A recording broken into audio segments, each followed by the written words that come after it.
Hi, this is Dr. Mnemonics and welcome to my channel. In this video, I will provide you with easy trick to remember the coagulation cascade. Remember factor 10 as a target, as both intrinsic and extrinsic pathways meet here and follow common pathway. There are a total of 13 clotting factors. Since number 13 is considered bad omen in many places, let's begin with 12. Now, the trick is to follow the decreasing order from number 12. We get 11, then 10. But since 10 is already in the target area, we skip to 9 and then 8. Next is number 7. 7 is believed to bring extra luck. So, factor 7 follows extrinsic pathway. We now have a framework for both intrinsic and extrinsic pathway. Let's fill in some details in the framework.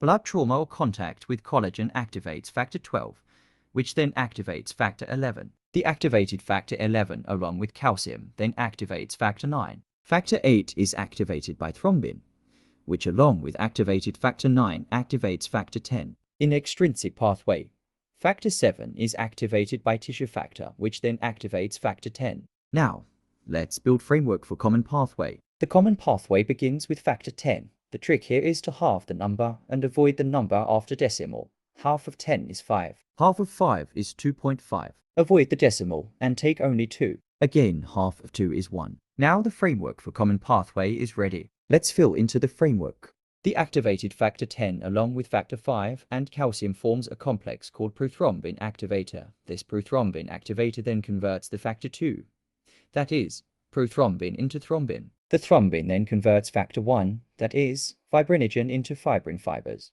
These fibrin fibers are then linked to form fibrin meshwork by activated factor 13, that is, fibrin stabilizing factor.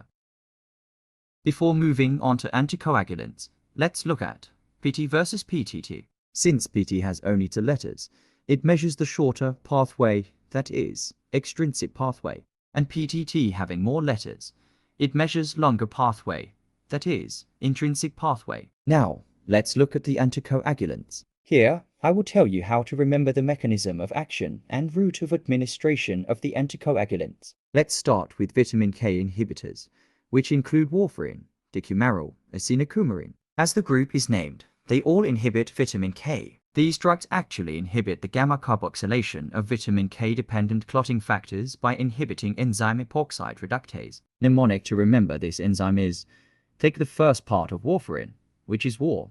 War is fought by warrior. Replace the letter O with E. Now reminds of epoxide reductase.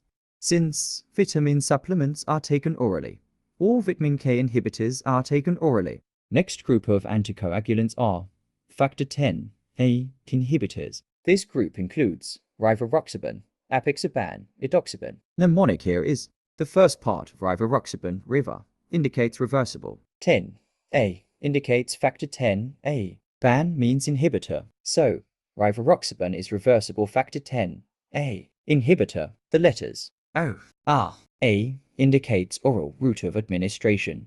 Next group is direct thrombin inhibitors. This group includes heriudin, lepirudin, bivaluridin, ogotrobin, melegatrin, shimalagatran, dabigatran. The trick here is that the D, I, and N in the end of their names indicate direct inhibitor. For remaining drugs, note the letters T and R in the middle indicating thrombin and letters A and N in the end indicating antagonist, so they inhibit thrombin. Note that thrombin inhibitors without the word pairing in it are all direct thrombin inhibitors.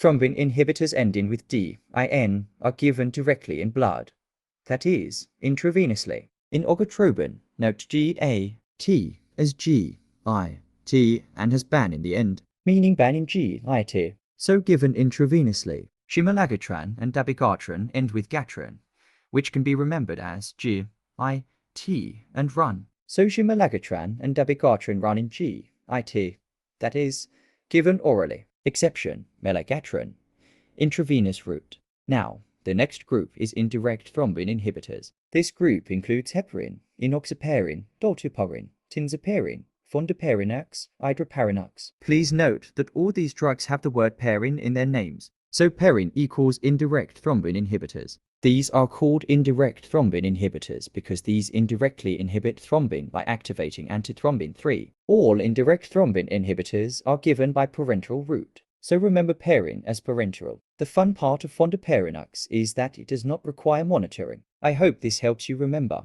Please subscribe for more of such mnemonics videos, and do comment on which topics you want mnemonics. See you